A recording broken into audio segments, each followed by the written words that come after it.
My name's Zach Glass. I'm a rising senior at Yale University, and I'm a global affairs major.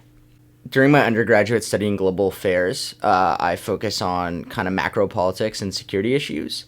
And the more I learned about it, the more I kind of realized that nuclear weapons kind of underpin, basically every single, political development there is, on that stage. And so I thought, well, if I want to learn more about the ways that that governments interact on a macro stage, then I'll need to learn more about nukes. So I came to Monterey.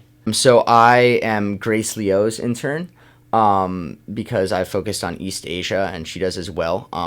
She does a lot of GIS, which I don't do. So I started out just doing research for a book that she was doing with a colleague, looking at a bunch of primary sources that were recently released, written by China and USSR and other members of the communist bloc in the 60s and 70s.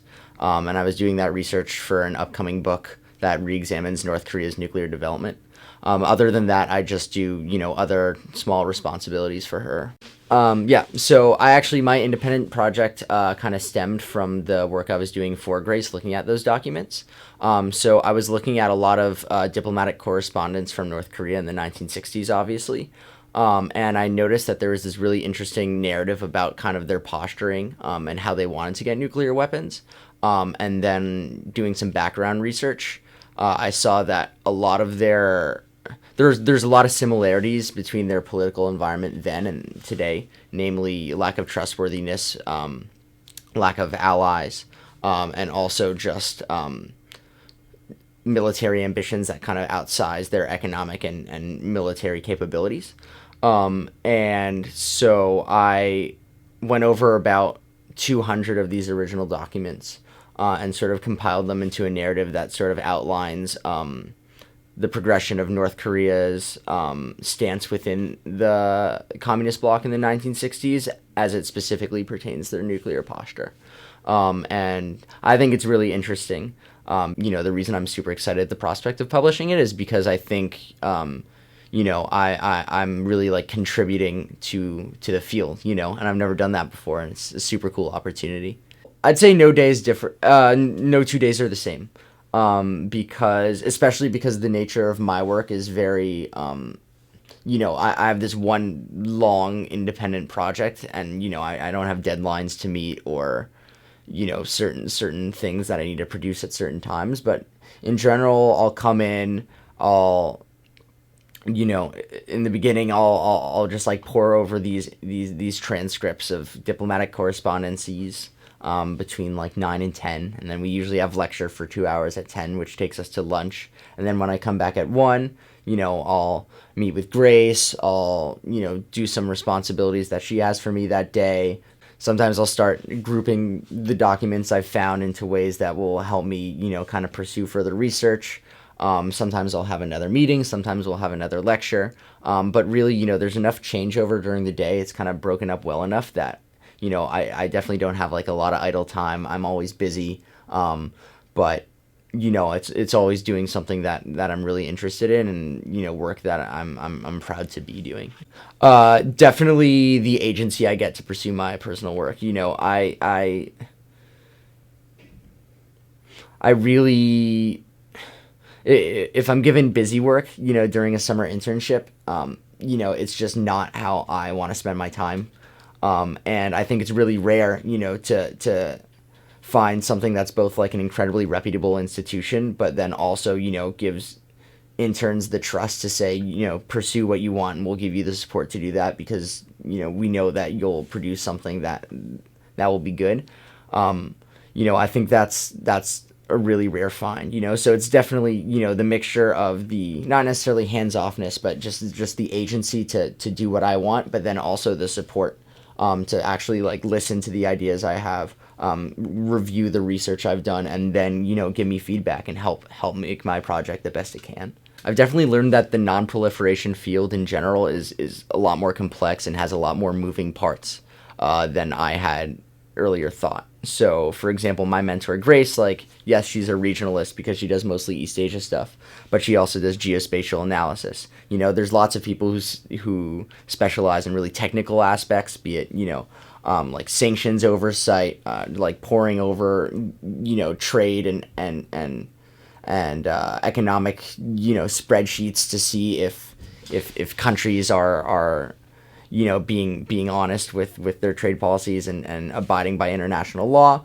You have people who are who have lots of technical skills in like the scientific aspects of nuclear weapons. Be that like physics or chemistry, like they're specialists in that too. And then in addition to the technical people and the regionalists, you also have people who really analyze nuclear weapons from a like a more holistic level. Like, you have nuclear negotiators who've been in the field for decades. You have people who've made it their life's work to just study like the idea of nuclear politics as a whole.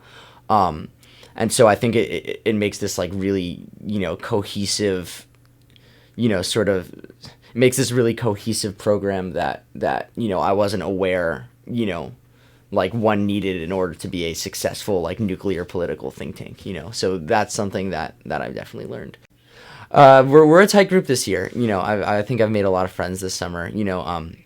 We're only here 8 hours a day, and we only get paid for that much. So we're explicitly told, once you leave CNS, like have fun, don't do any homework or anything like that. Enjoy the area. So we've done all kinds of things. There's a ton to do in the Monterey area. Weather's always beautiful. A little cold for the summer, which I learned the hard way. I was like, oh, California in the summer, and I rolled up with like one pair of pants. I was like, oh, it's a little chilly. So that's a pro tip for any of the interns coming. Dress like it's spring on the East Coast. But yeah, there's just it's a really tight knit group, and because we're all we're not in a city, and because we're just all with each other so much anyway, I've gotten a lot of really close with people really, really quickly. So it's been great on that aspect. Yeah. Yeah, there's a ton to do here. The beaches are beautiful, so I always spend a little bit of time at the beach. I'd say I spend about half of my weekends on the peninsula and then spend the other half, traveling. So last weekend I was in Yosemite, which is really cool, and that's only 3 hours away, so it's very doable for a weekend. I'm going to San Francisco next weekend, but in Monterey, like itself, I mean, beyond the beaches, there's just like so much tourist stuff to do. But then also, if you get off the beaten path, like Salinas, is like a 20-minute drive inland. It's got fantastic food. Like there's so much nature from like Big Sur to Pebble Beach. Like the views are incredible. Love to watch a sunset in Pacific Grove. And so just perfect mixture of like nature and cities and cool towns, like stuff to explore. And then a bunch of interns who are willing to do all that with you. So it's really cool.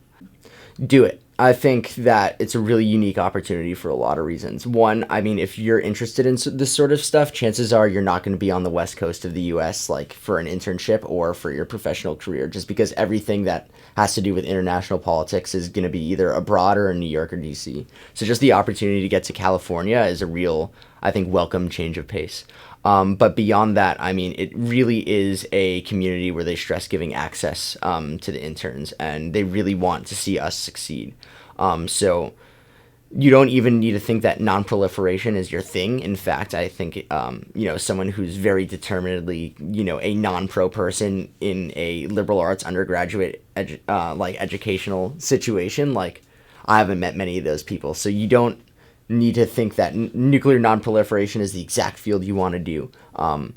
But I highly recommend doing it. I think, nowhere else are you going to get a combination of, the agency to pursue the projects you want, the access to experts that are really going to help you out.